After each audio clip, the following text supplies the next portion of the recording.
The Nile, a river that draws together the lives of millions of people in 11 countries. A power behind businesses, industry and agriculture in a region that so often has been afflicted by conflict and instability. A binding element between unique ecosystems and home to a diverse and magnificent wildlife. A destination for visitors from around the world. Yet today, the river is under threat, not only from the growing demand for water and from uncertainty over the future of water in the system, but above all from a political challenge: how to sustain cooperation between riparian countries in the river basin. This is a threat purely and simply from us. The river is a living system, like any living system, and if it is abused, it can die. Imagine a scenario where everybody is utilizing the water, the withdrawal is so much. The minimum environmental flow required to sustain the river and the associated ecosystems would be completely depleted. You would have a river that is trickling, that could dry in the deserts of Sudan or Egypt. Nile water is very limited for the Egyptians because we have no other sources. The rain in Egypt is the less because Egypt is number one in the desert states in the whole world, according to the study which been published by UNESCO in 1953. The cooperation between Egypt and Ethiopia is very, very, very important because 85% from the water in the Nile to Egypt comes from Ethiopia. The Ethiopian plateau, especially. So the cooperation should be more, and we have to make together a lot of projects to increase the collection of water from the basin.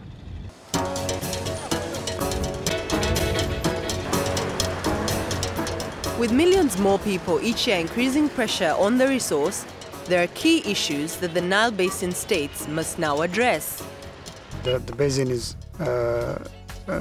scarce in water, and this scarce water resource is shared by more than 370 million people. Making decisions that will affect so many people requires a clear understanding of how the river works and the limits to the system. Actually, we have to understand first the Nile River system is really one system. It is one hydrological system, and it is connected system.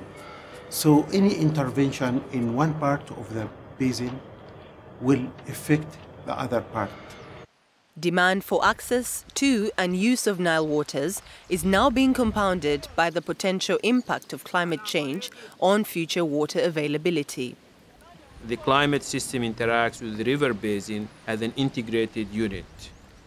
And so rainfall fluctuations in Ethiopia, temperature fluctuations in Ethiopia get felt at the delta of the Nile. We are engaging with NBI looking at the impact of climate change in the Nile Basin, but much more needs to be done. Africa, among all the continents, is probably the continent for which we have less studies done on the impact of climate change, and we need to do more. It's very unlikely there will be no change in the climate of the Nile Basin. So we expect changes in temperature, we expect changes in evaporation, and we expect changes in precipitation.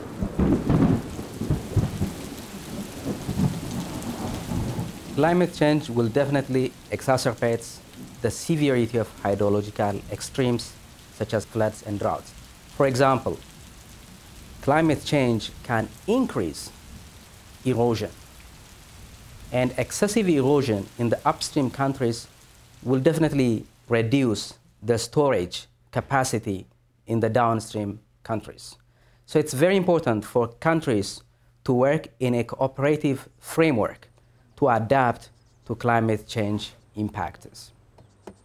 It is widely understood that none of the issues that the Nile Basin currently faces, including climate change, can be addressed adequately by any one country. So the NBI has been working to develop cooperation between all stakeholders in the basin. The basin is facing these challenges, and at the same time, there are opportunities. So to meet the challenges and to make use of these opportunities, it needs transboundary cooperation. This is not rocket science. I think when countries work together, invariably, a number of advantages accrue from that. Accruing advantages or sharing benefits has been at the heart of the NBI strategy since its inception. Benefit sharing is really came in with the Nile Basin Initiative, and it started to emerge as we started looking for development projects, recognizing that the Nile offers different potential in the different parts of the basin and in the different countries. And so the concept of benefit sharing came in, so that whether you are doing a flood protection, whether you are doing energy generation, even agriculture, we should exploit the Nile potential where it exists. To support the analysis for future potential benefits, be they social, environmental or economic, the NBI has designed a decision support system tool. This tool helps to take the guesswork out of assessing new development projects and is a key tool for enhancing future cooperation. That's true actually, because this tool, we are starting from collecting the data, we generate information, we generate knowledge. This knowledge, through sharing this knowledge in the basin, that is improving our understanding to our river basin system. That will lead to better development and the planning for our basin system.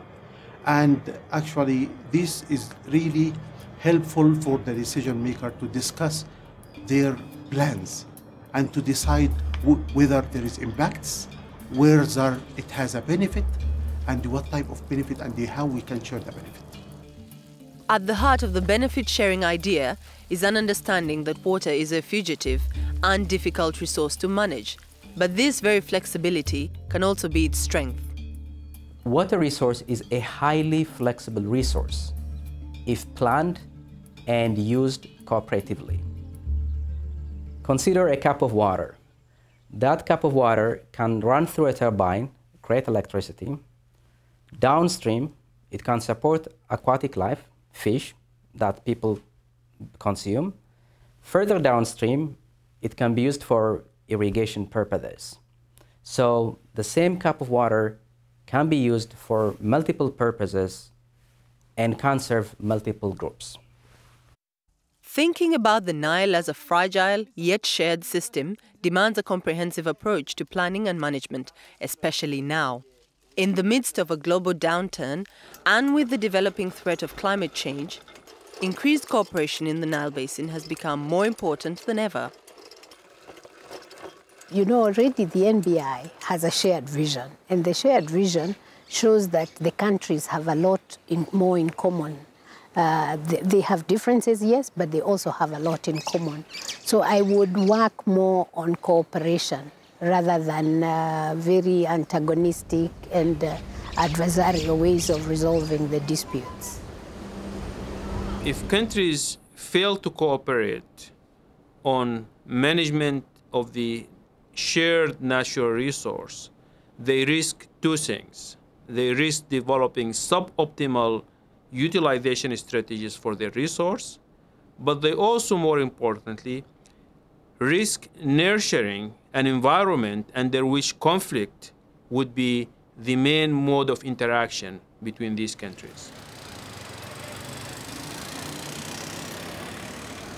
The shared water resources are the reality. So this reality has to be faced squarely, which means without cooperation there cannot be sustainable water development. Without cooperation, one country cannot monopolize these water resources, whether it is in the upstream or downstream.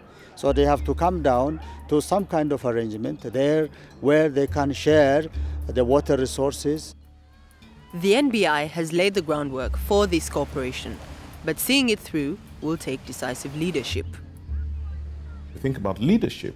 We're thinking about the courage to take risks,